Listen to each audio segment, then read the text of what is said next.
आज जो चुनाव का रिजल्ट आया उससे भी यह बात परिलक्षित होती है। मोकामा में भारी अंतर से हम चुनाव जीते। गोपालगंज में मात्र 2100 वोट से पीछे रह गए। एक तो वहाँ सहानुभूति की जीत है, किसी पार्टी की जीत नहीं है, लेकिन महागठबंधन के वोट में जिस तरह से बिखराव हुआ, दो उम्मीदवार महागठबंधन के वोट को ही बांटने का काम दो लोगों ने किया। लगभग 20,000 वोट इन दोनों उम्मीदवारों को मिल गया। यह 20,000 वोट यदि महागठबंधन के उम्मीदवार को मिला होता तो 18,000 वोट से वहाँ हमारा उम्मीदवार जीत जाता। यह स्थिति बिहार में सब जगह, महागठबंधन का मुकाबला है ही नहीं कहीं किसी से।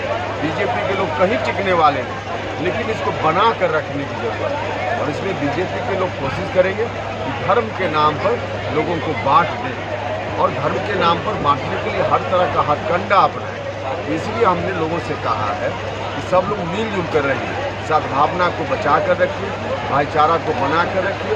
और इसके लिए कहीं भी कुछ लगे या रोज़मर्रा के रूटीन में भी जहाँ भी हिंदू भाई है तो मुसलमान भाई उनके टोला में रोज़ ऐसे ही जाकर के घूमे, बातचीत करते रहे। जहाँ मुसलमान लोग हैं वहाँ हिंदू भाई जाए और उनके घर में बैठ कर के चाय पिए, मिलते जुलते रहे। इस तरह का रोज़ एक रूटीन लोग बना ले आस पास में बैठ कर के, तो फिर बीजेपी के लोग जो नफरत फैलाना चाहते हैं उसमें सफल नहीं होंगे। भाईचारा बना रहेगा और महागठबंधन निश्चित रूप से अगला लोकसभा चुनाव जीतेगा। 4 लोग देश चला रहे हैं, आपने कहा कि 4 हाँ बिल्कुल, 4 लोग ही मिलकर देश चला रहे हैं। अब तो सभी लोग देख रहे हैं आज जिस तरह से सरकार की विभिन्न संस्थाओं को बेचने का काम हो रहा है, सरकार के विभिन्न विभागों को निजी हाथों में देने का काम हो रहा है। तो सिर्फ 2 लोग मिलकर, एक प्रधानमंत्री जी है और दूसरा गृह मंत्री, बाकी तो बीजेपी के जो दूसरे नेता हैं उनका भी कुछ चलता नहीं है। यही 2 लोग मिलकर कर रहे हैं, बेच रहे हैं। और खरीदने का काम कौन कर रहा है? खरीदने का काम एक अडानी और दूसरा अंबानी। यही 4 लोग मिलकर के कर रहे हैं। बाकी बिहार और देश की जनता बिल्कुल उनसे कट है।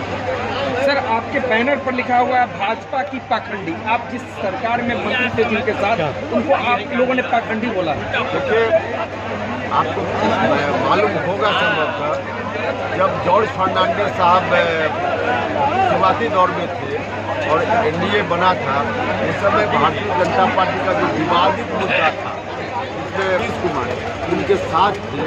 तब तक एक अंकुश उनके ऊपर होता है और उस अंकुश के कारण लोग बहुत कुछ गड़बड़ नहीं कर पाते थे। लेकिन आज जब अंकुश उनके ऊपर से हट गया है, हर तरह का हथकंडा अपना रहे हैं। और इसलिए हमने कहा कि हर तरह के पाखंड पर भी बीजेपी के लोग उतर गए हैं, घिनौनी राजनीति कर रहे हैं, सामाजिक न्याय के विरोध की राजनीति कर रहे हैं। सर, सीतामढ़ी आप पहुंचे हैं। सीतामढ़ी शिवहर का किसानों से जुड़ा हुआ मुद्दा है। रीगा चीनी मिल 3 साल से बंद है। बिहार सरकार उस पर कोई पहल नहीं की, 3 साल से फैक्ट्री बंद है। अब देखिए, इस पर तो देखना पड़ेगा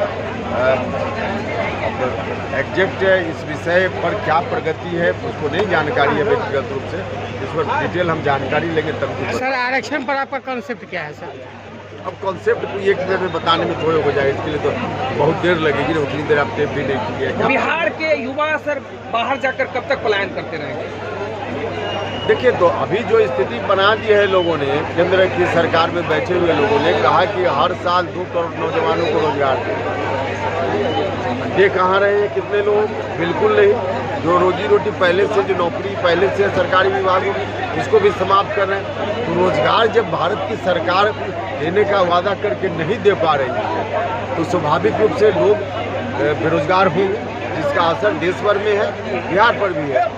बिहार राज्य सरकार इस पर रोक लगाने के लिए क्या पहल करेगी? देखिए, राज्य की सरकार नौजवानों को नौकरी मिले, रोजगार मिले, इसके लिए लगातार कर रही। एक तो रोज वैकेंसी निकल रही और बिहार सरकार के विभिन्न विभागों में जितनी वैकेंसीज है उसको भरने का काम अगले कुछ महीनों में 100% हो जाएगा, जिससे लाखों नौजवानों को 10 लाख से ज़्यादा लोगों को उसमें नौकरी मिल जाएगी। साथ ही साथ आपने देखा होगा इथेनॉल उत्पादन का काम, इसके लिए मंजूरी भारत सरकार से बहुत मेहनत करके बिहार की सरकार ने ले ली।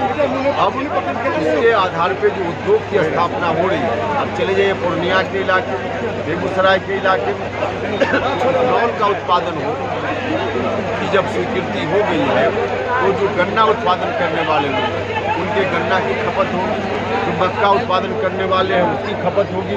उद्योग लगाने की प्रक्रिया शुरू हो गई है और उसमें फिर लोगों को रोजगार मिलेगा और कृषि क्षेत्र भी आगे बढ़ेगा, वहाँ भी रोजगार लोगों को ज़्यादा से ज़्यादा मिल पाएगा।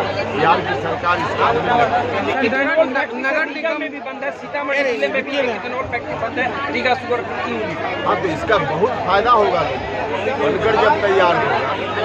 बंद पड़ी है सर, 2 साल से बंद पड़ी है। इथेनॉल का अभी शुरू कहाँ हुआ है कि बंद पड़ी? नहीं सर, रीगा में पहले से शुरू। सर क्या जानिए, अरे बंद जानिए, इथेनॉल उत्पादन पर भारत सरकार मना कर रही थी। अब जाकर के साल 1.5 साल पहले भारत सरकार ने स्वीकृति दी है। भारत सरकार ने जब स्वीकृति दी है तब से यह काम आगे बढ़ रहा है। पहले भारत सरकार मना कर रही थी कि नहीं, इथेनॉल का उत्पादन नहीं करना है, गन्ना से सिर्फ चीनी बनाना हो तो बनाइए। भारत की सरकार के कारण यह मामला बंद पड़ा हुआ है। अब साल 1.5 साल पहले स्वीकृति मिल गई है मुख्यमंत्री जी के प्रयास से, इस दिशा में अब काम होना। सर नगर निगम चुनाव कब तक हो जाएगा सर, क्या आपको लगता है सर प्लीज? नगर निगम चुनाव के लिए कमीशन बन गया है, कमीशन की रिपोर्ट जल्दी आएगी और अब जल्दी चुनाव होगा। चुनाव